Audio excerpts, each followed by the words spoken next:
Hi, everybody. Thank you for tuning in. This is with Nebraska Lacrosse, and we have Coach Bill Waz, and he's going to go over exactly how his team has and his club become sustainable in hopes that we can reach out to new coaches, people that are motivated to start new teams, and really just get some information to help spark some ideas and maybe implement some best practices because the Millard West team and the club is where Bill's coming from, and they're coming up on their 20-year anniversary. So I'm just going to hand it off to Bill to introduce himself, and we'll go from there. Thanks for having time if you're listening to this, and appreciate Mel reaching out along with Nick. Really just want to talk about a brief background on the Millard West program. I think different programs are at different places, obviously, and if you can draw a little bit from where we're at and maybe have some resemblance of where your program's at or different, might give you some different perspectives on how to grow. And then we also looked at it from a standpoint of growing a lacrosse program. If we could do it all over, if we could do things a little bit better, what are some key elements that we could do to build that solid foundation? And then we did have some questions come from Mel in the group, and we want to be able to address those. And I do have additional Q&A, but we will, if you have them, Mel, super. If not, we can gather them from the group once they see or review this. Yeah, we can, and what everyone can do, we're going to post this, so you'll be able to comment and to actually get some contact information as well if you want to reach out further. So if we start at the very beginning, there's a lot of copy on this slide, so kind of bear with me, but just starting with the brief background of the Millard West program, as Mel had mentioned, we started back in 2005. This spring will mark 20 years of us having a program at the school. I think the things that we look at start with advocacy at the school and in the lacrosse community. And so when we first started the program, Millard West was a closed school. And that actually became an advantage for us. And because you had to be going to the school to play for the team.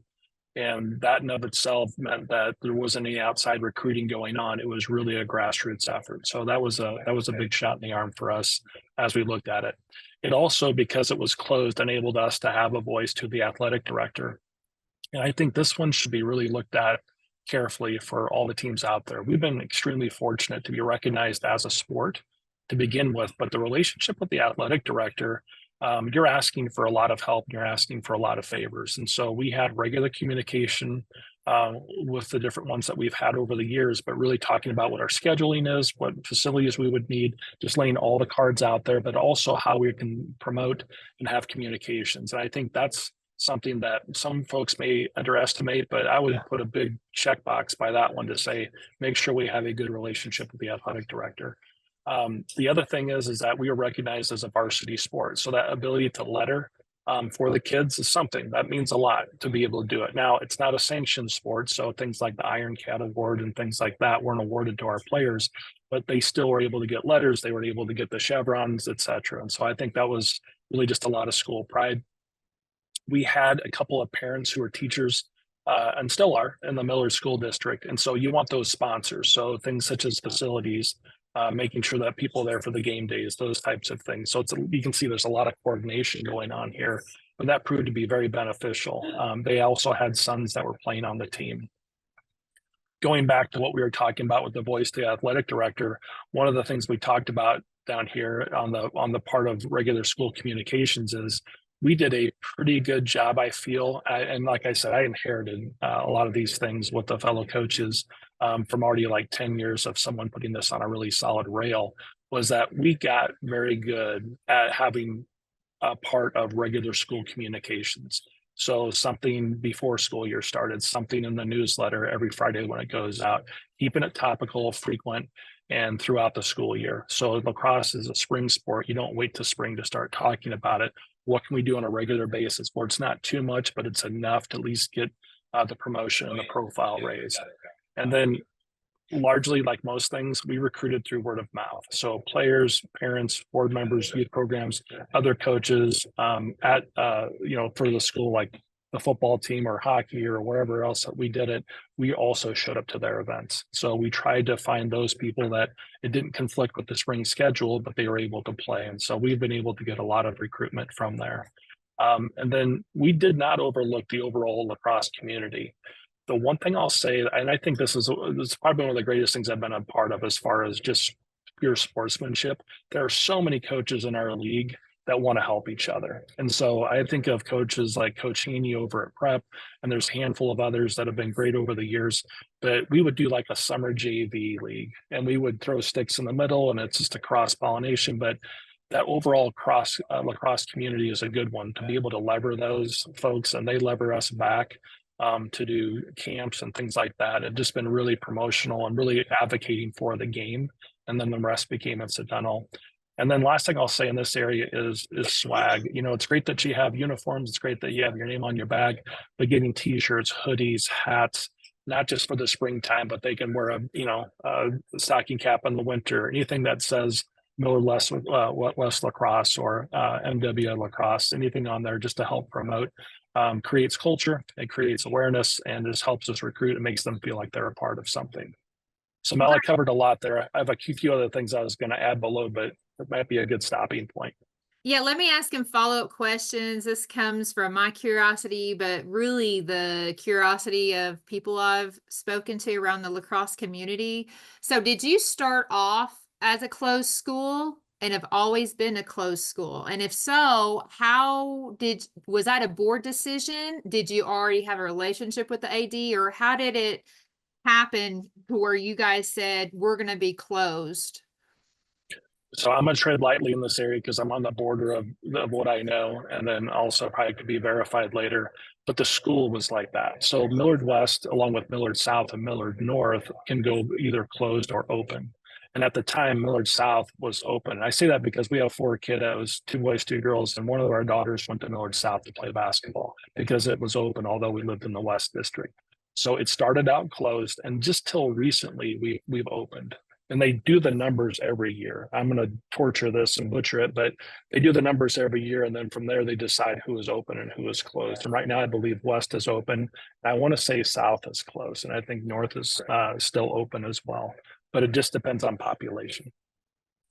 So it was what type of, I guess, roster numbers did you have? Do you recall that where you guys were like, we have enough to be a closed school, or was that just a decision? So the school makes the decision. We don't make that decision. We didn't have the ability to designate that or not, because you are going to wear a Millard West. I mean, that goes from top down from the AD and the school district itself. So give a little bit of history about how you got the AD relationship, because you said there was already advocates inside the school, but what advice would you give to some lacrosse leaders that are trying to get inside the school or trying to get a sponsor? Like, what type of actions would you recommend that they start trying to on how they're going to approach to even get this when there's nothing there before? Yeah, there's a couple of different ways to do it. I think if you come, so if I just had to throw some ideas out there, I would come with a plan. And then come with a plan to say, this is what we're trying to do. We have a high level of interest, talk about the numbers and the promotion. And I'm not saying going there on pins and needles or like with bended knee, but I think what I would say is that you're going to come in with a set of asks, right? Because you need facilities, you need access to hopefully a trainer, things like all these little things. We were fortunate to have access to the weight room in the winter to do conditioning a couple of nights a week, but that's been like a gradual approach to just a really good communication. I would probably just come back and say, come with some of the needs that you have, but then I would spend a little time on coming back to them and also discussing with them what you're going to contribute.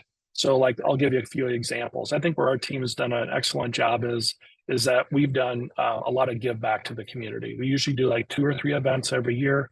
We do a thing for first responders. We do a thing for United Way one year. We did the bowling in January. We did Reading Rock Stars at a couple of the elementary schools. We did a lot of things giving back to the community. So it's like most things in life. If I ask you for this, sometimes you're going to have to give. And I think just having that absorption in the community helps to promote some positivity, and not only ADs, but I think schools and their teachers and everybody else recognizes those things, especially if you do a little bit over a long period of time. It just promotes a very positive culture. Oh, that's a great answer. And how many people are on your board? How many people you have helping out with administrative? And do you have any recommendations? So it's a very good point and a very realistic point, because one of the things that you're going to combat at the high school level or any school is that you're going to have turnover. Kids graduate, kids move on, so do parents, unfortunately. So, and there's some really good ones. Just let me finish a couple of points. One is that where we've been um, extremely fortunate is the fact that we've had solid coaches and solid personnel. Nick Brown is our head coach today. He was a former player, former state champion, former All-Star. We've had so many people that have come back to help the program just because they have a passion for it. And it all started with Kurt Carlson. If most people have to know who he is, but he was the first really strong coach that we had, former D2 player, played at Merrimack. Like I said, 97 points. He has great energy, great experience, really patient. And we've just been fortunate to have that sustain itself where they continue to come back.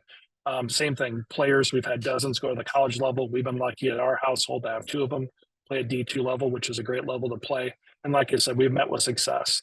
If I, some state championships and runners up, so we built the tradition early. But to answer your question and dive into it, let me hit on these points and then cut me off where you feel like you want some more information. I'm happy to dig into it deeper. So if we could go back over and do it again and not be too spread too thin, is anytime, this is like a business comment, I know, but anytime you have a champion that owns something, they don't have to do everything, but they can own something, things go well. And so one of the things I think we learned was just a solid and focused coaching staff. Coach's job is to coach. So if they have time to lead, teach, communicate the game to the players, more time coaching, it's better for everybody, right? And it's okay not to have experienced coaches. Nick, like I said, very high lacrosse IQ, gets it, has played at all levels, collegiately, name it, he's done it. I myself never picked up a stick until I was in my mid 40s, but 10 years later, I'm certified levels 1, 2, and 3 and ref certified. And I showed up originally just to help by grabbing balls on the sideline. So don't be afraid to expand staff in different ways. Everybody can serve a purpose. When the head coach has to do everything, I feel like we're in a bad spot. When they have people to delegate towards, at least diversify some of their time towards, again, go back to the first line, the more time they have to lead, teach, and communicate to the players, that's position A, and we really want that. So if you go back to what you're asking for, Melvin, on the parent board, what I would say is that probably bullet point 3 here is have those champions for each area. I think you do need a president. You definitely need a VP to be that person to work with the president strategically. It's good to have that separate to a treasurer because you are handling monies. But then if you want to get back into other things that they can do, if you have more people, everybody has a certain skill set. And I feel like recruiting is a big one. Events / give back, going back to what we're talking about with United Way, reading rock stars, and some of these people can do similar things. Communications is a big one. You can always find someone that's great at web dev. They can use chat GPT and other things to word things well, but again, relationships, and as far as relations and facilities, that's with not just the coaches, but just with the school sponsors. And then you have to have something around fundraising. So I know this is going to look overwhelming, but it's not meant to be. If you start with a board of like 4 to 6, I think that gives you a solid foundation. And then what I'd let you know is that when we stepped in, and then the first year I was involved, my oldest son was a junior. That coach retired. Daryl did an excellent job. But he was like, my son's graduated, I'm out of here. And so we had to find other coaches to do it. That gave me an opportunity with my wife and several other parents to put together this board. So we learned some things the clunky way, and some things were pretty easy. So my point is, you're not going to get it right the first time. Have champions for each area, and happy to share what we've done in the past and be able to help you improve quicker. But a couple of points here, and then I'll take a breath, is that, again, be formal, but not so formal. It's a game of fun. The parent board should be the same thing. It's got to be the good energy group. And then meet on a regular cadence. Monthly for us works well, even off season. You just keep tabs on it because the school year will sneak up on you. Down to point four here is the coaches also attend board meetings. And I think that's kind of a church and state, if you want to call it. So the coaches need this. It's their chance to talk about how it's going. And then the parent board asks, what other resources do you need? And we're all on the same team. So if we can have that communication open, no one oversees anybody else. It's a board, right? And then I would probably say I would love to have more solid notes from years before I started, just to compare year over year. Even if you look back a few years, things like that, it's just, are you trying to reinvent something that didn't go well last time? And why would you spend the energy this time, or just reviewing books? And I think the most important thing is the exit plan of the board members. Kids are going to graduate. So if you can have that exit plan ready to go, what I have here is ask for 2 deep. So if you are the treasurer, you got to run around some other people that might be able to be qualified to do that as well. Have a couple of people in the queue with younger players. We need to see people at that level. And we found is that it becomes a really good community. They bring varied experience and varied expertise, and it just makes us a better A to Z team. Are parents held to any standards of expectations for volunteering? Like, what do you think the best practices are to get some help from the parents? And then secondly, what about teammates, athletes helping in parts of the administrative type parts? Do you recommend that? I think everybody's capable of something, and I mean that in a positive way. So finding the best fit for them, I think, is a better move.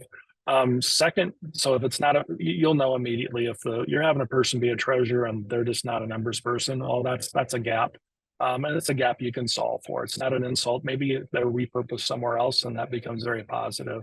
The second part of your question of having other people involved. Hey, look, whatever you feel gives you the best opportunity to promote the game, kids learn the game, enjoy the game, and we raise the profile of the team at the school. Serve it up. I don't think that's an issue.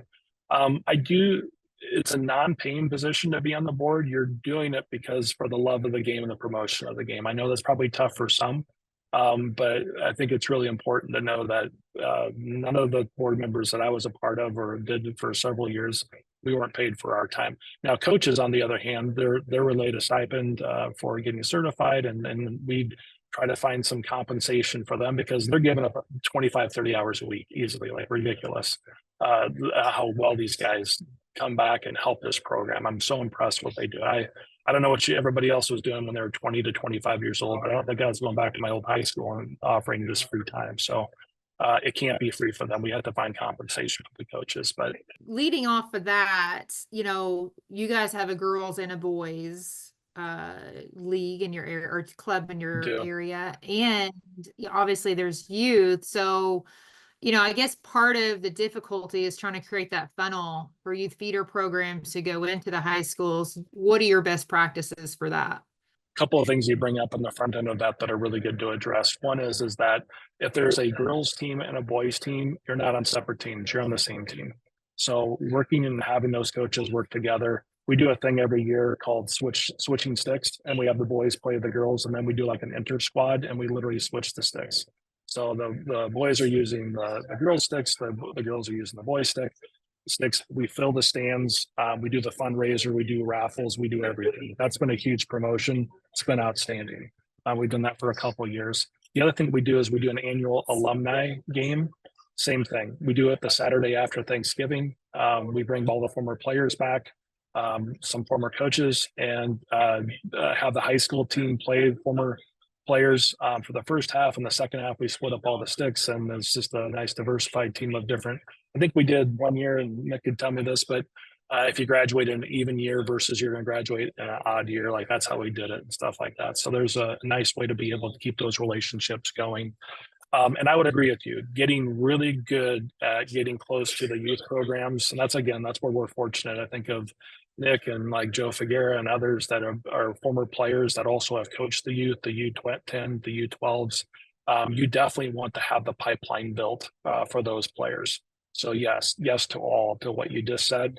So it's those players that have and their parents that have connections to those fellow players that are going to go to your school. What are the, say, top 2 or 3 tips you have for people listening to help get that youth program going, or maybe make it stronger?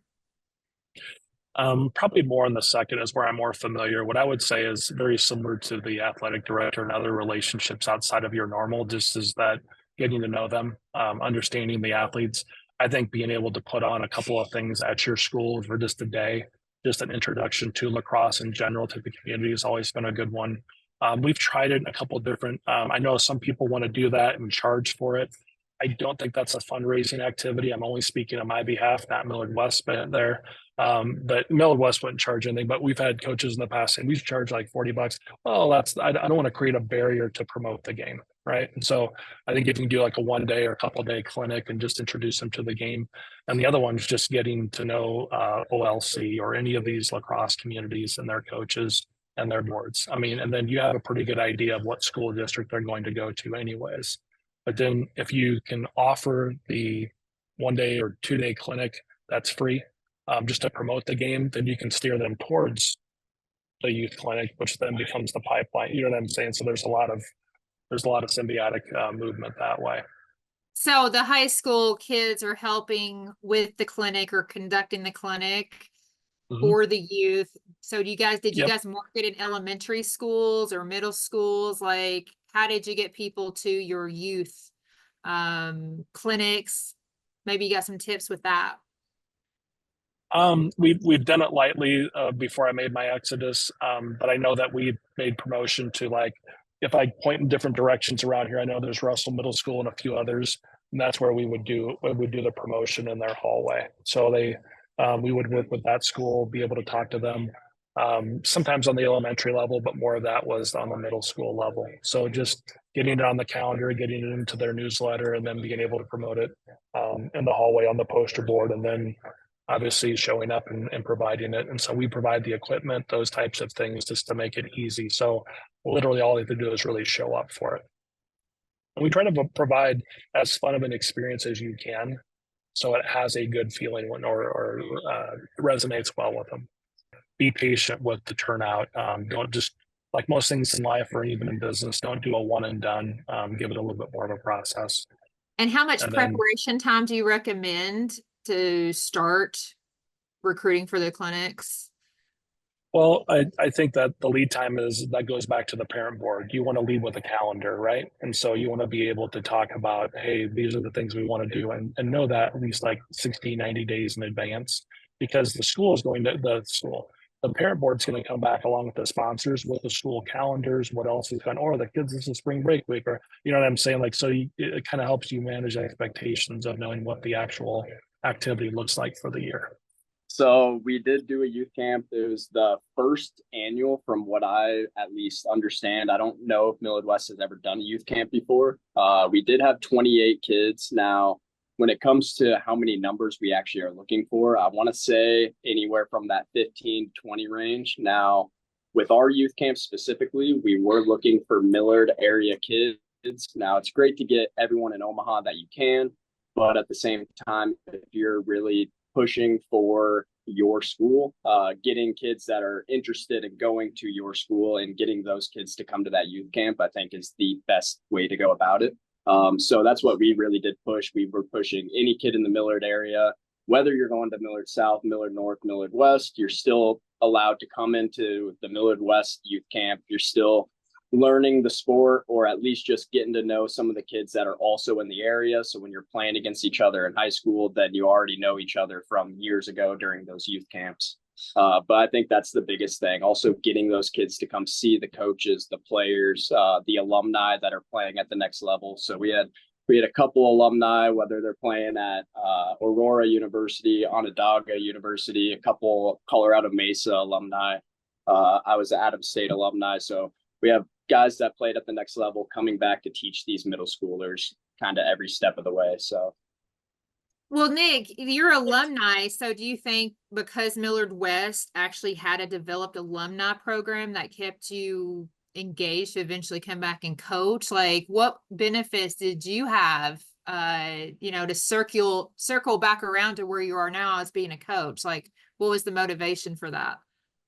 yeah, definitely. So I will say I'm little unique. When I was in second grade, we didn't have lacrosse for my age group. So I was playing with fifth and sixth graders and kind of playing 4 years up. from when I started. So for me, when my brother got into his freshman year, I was in 6th grade. And so I already wanted to be a Millard West lacrosse player. So my whole life was kind of me just waiting to be wearing that green. And then once I got there, I definitely didn't take it for granted. That's what I meant to say. So I think the biggest thing was basically just wanting to be in that program, and then all the friends that I've made and also brought into the program with me. I think that just helped kind of keep the culture.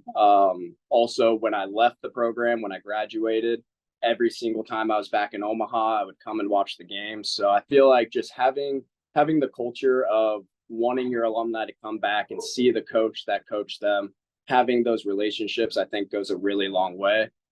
Even me being a former player, I have kids that I never really even met, but they've known about me, and we might have talked during a box lacrosse or whatever it may be, but these kids do remember what you talked to them about with 2 to 3 years ago, and them wanting to come back and help you out because of what they know of the program and you. I think it just really does go a long way. So being able to continue to talk to the alumni.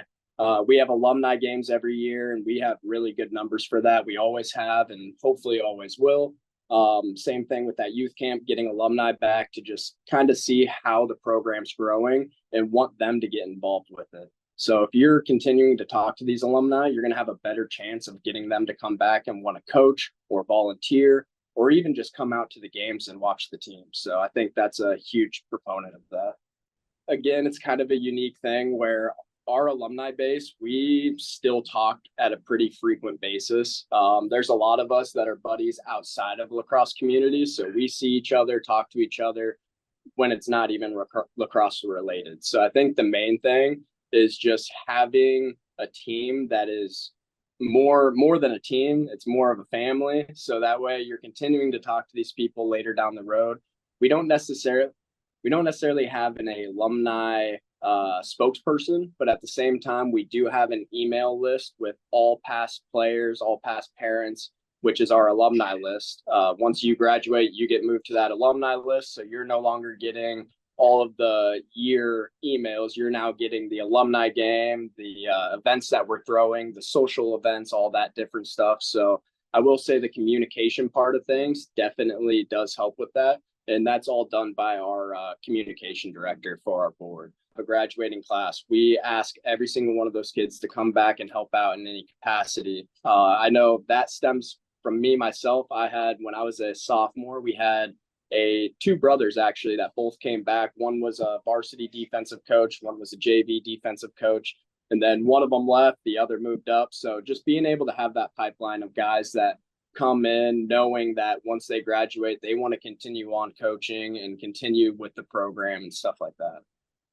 Okay, that's great, because one piece of information I caught on to was you don't just have a distribution for your alumni athletes, the parents are actually considered the alumni as well. So that's excellent.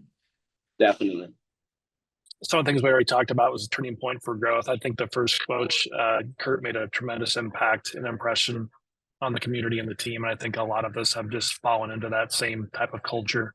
The pushback that we received, I think, I don't think it's been the promotion of it at the school. I think sometimes where we've found some conflict is some coaches that coach other sports either at the same time or maybe don't recognize the game, but those things take time. And by the way, it's just one person. Don't let those people get you down. Just keep moving forward. Nick's done an excellent job with this, but some of the fun events that we do is incoming freshman night, having representatives not only for coaches, but then also a couple of the players show up at the booth. So when they, the new freshmen are coming in, just to be able to talk to them, we've had a lot of people come in from that. We do Chipotle night, where we get a night during the year where the part of the proceeds go back to the lacrosse team. We do a lot in the way of give back. And so I think those are things that are going to be outside the lacrosse season, but it's a reason to get together. So like first responders, we get together at another parent's house, put together all those baskets, and then we go to a couple of the first responders here in the Millard area for our school. And it's never not been met with a lot of appreciation from the fire departments, hospitals, and others. So it's been a really good community event. some of the feedback we've received and the biggest surprise is that, look, it's a great sport. It's a great community.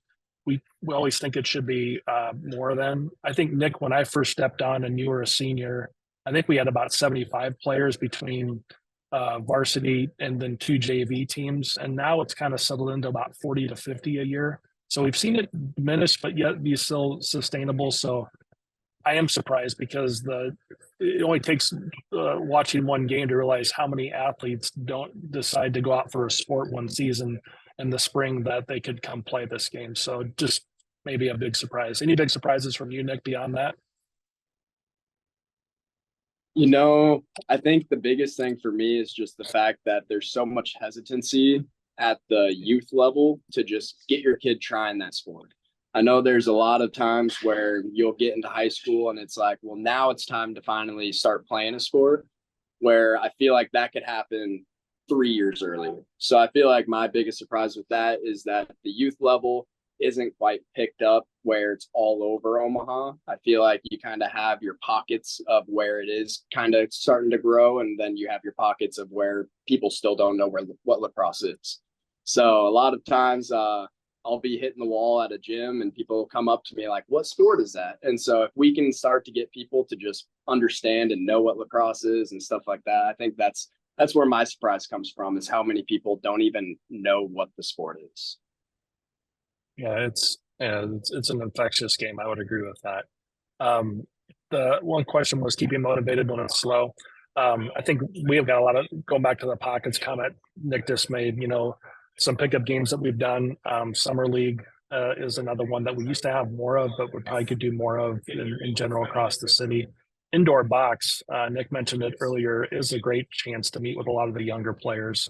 And that way it keeps it visible in the off season. So there's, like I said, if you meet on a monthly basis for your board, there's always some subjects that are coming up either for planning or what events are happening that month. And then the last one I had was just on the question you had for funding. The school affords a little bit where, back when we're fortunate to have a really nice facility now, but they used to help us for money to paint lines, things like that, a stipend to be able to go get some lacrosse balls, those types of things. And so funding, it's kind of where you find it. So working with a budget, start early, know what your expenses are. I mean, looking for sponsorship, we've tried it a number of different ways. And I know we did it with programs, but you can also do it with your own website to promote, just to find some funding from some local businesses. But a lot of it's captured in the annual players fee. So we meet with them, Nick, is it like the first or second week into the school year? We meet with all the parents and the returning players and hopefully incoming new players. And then we just walk through basically the cost and structure that, NELAC's asked for, that we need for ours, and also what Millard West needs. And then, by the way, in that meeting too is an excellent opportunity to get people to sign up for certain things. Not everything is borne by the board. It's a set of volunteers. So at these different events, it doesn't have to be board members running it. It could be parental volunteers too. Any subcommittees do you guys have? I don't think I'd call them subcommittees. I'd just call them champions, right? I mean, someone represents communications, someone represents treasury, someone represents, the give back. Nick, I mean, if you want to expand more on that, but I don't view them as subcommittees. I just view them as people that champion the certain area, and then we discuss it as a group. But that might have changed a little bit since I departed. So one thing that we actually are starting to do as of last year, and it kind of comes back to Bill's having 2 steps ahead and just making sure that you will have people that can come in. We're starting to do some more subcommittee work where basically we'll have our youth liaison and our communications. They will work together to, whether it's creating another youth camp for next year or whatever it may be, and we need to get stuff out, but we don't want to have everyone in that board have to talk about that, because that's not necessarily what they go over. Just to make our board meetings go a little sharper, I guess, we like to have those subcommittees talk on their own about what we need to bring to the board and what maybe we need to ask for our treasurer for money or whatever it may be. But just so that way, when we do come to a board setting, that we're a little more on point with what we're looking for and what we're asking. With that as well, for those subcommittees, it also does help us get those freshman, sophomore parents into a role that isn't too responsibility heavy, but at the same time, it does give them some input as to what they should expect when they do step into that role for themselves. So I think the biggest thing there is just making sure that we do have incoming freshmen, sophomore parents that are helping out with the treasurer or the communications or whatever it may be. And so that way, once they are the guy that's in charge or the gal that's in charge, they understand the role a lot better. So that way we're not just throwing them in and saying, hey, good luck with everything. How do you guys coordinate with what the girls are doing? What is maybe a couple tips for effective way or best practices to make sure that communication is streamlined? Yeah, so I will say that when it comes to the board, our board specifically is for our boys team. Now that doesn't say that we talk with the girls coaches pretty frequently. It is coach and coach talking. We do have a sponsor for our team that is involved with Millard Public Schools. And then the girls have a sponsor that does work at Millard West as well. So when it comes to communications, I know the sponsors reach out to each other or to the board. And so that way we're in constant communication. And if there's something where coaches need to talk about practice change or whatever it may be, it's a simple text message or phone call between the two of us. We communicate whether or not it's going to work out for them to come share the field with us, or maybe we got kicked off one day, so we're going to split practice half and half. So it really is just about camaraderie, making sure we're on the same page, and just not trying to big dog the other, like making sure that we're the same team and we treat each other with the same respect that the other treats them. So that's interesting because you said you had two sponsors, one for the boys team and one for the girls inside the school. correct. So that's interesting because I just usually hear about one sponsored, and as far as best practices go, do you feel that's a benefit to have different sponsors for each of the teams, or does it really not matter? Like benefit? I'd say the closer we get to being completely uniform with our programs, I think we can go into more of a one sponsor and one board. But with the girls league not being Nebraska lacrosse, and they're in the Midwest League, I feel like there's some sort of barrier there. So if we were all under one league, it would make it a lot easier to have one sponsor, one board, and then everything is kind of uniform from there. But with them having their league, us having our league, but then we're in the same school, I do think having two separate sponsors at the moment does really work well for us. I could definitely see if we had one sponsor, that's a lot of work that they might know the girls game more than the guys game, or they might be more invested in one or the other because they might have a kid that played or plays for them. So for the most part, I will say as of now, it does work better having two. But in the long run, if we get sanctioned, we start having one league under NSAA, then I think having one sponsor for both teams could definitely be doable. Okay, great. And one last question. Do you have PE curriculum at your school that got approved, or is there like no PE lacrosse curriculum in your school? Because I know there's PE lacrosse curriculum floating around in other states with their schools. Do you guys have anything like that set up? And if you do, how did you get that program started? As of now, I don't believe we do. I do know at the last lacrosse summit event that we had, they were talking about kind of getting a curriculum sent out to OPS and hopefully MPS as well. When it comes to the best way to push that, I'm not very sure how to do something like that, but at the same time, I'm sure it really just takes the push. It was shocking to me to hear that we have never actually put in a bid to be sanctioned. And so I think there's just things that people think have been tried that just haven't at all. If you can give the top 3 biggest takeaways of advice that you can give to people listening, whether they're a new coach or they're thinking about starting a team or just trying to strengthen their own team right now. I would probably say, definitely the parent board is a big one. Create some structure. If I would tell you anything, like most things in life, don't try to do it all yourself. If you do, it's a pretty insurmountable barrier to get over. Second thing is take help where you can get it. If it's an extra set of hands at practices, if an extra set of hands to help remote, I would definitely do that. And then I think if anything, I think what Nick personifies is that the game is a great one. It's something that people have a lot of positive feelings towards, and it's helped so many go on and play at the next level. Just at the end of all this, player fun and education and safety, those are the top three things. If you go with that with your heart and your mind on things, it becomes less about what individuals want to do and more towards the team. So I'd start with a parent board, take help where you can get it, and just keep things in perspective is probably where I'd lead. But Nick, what do you think?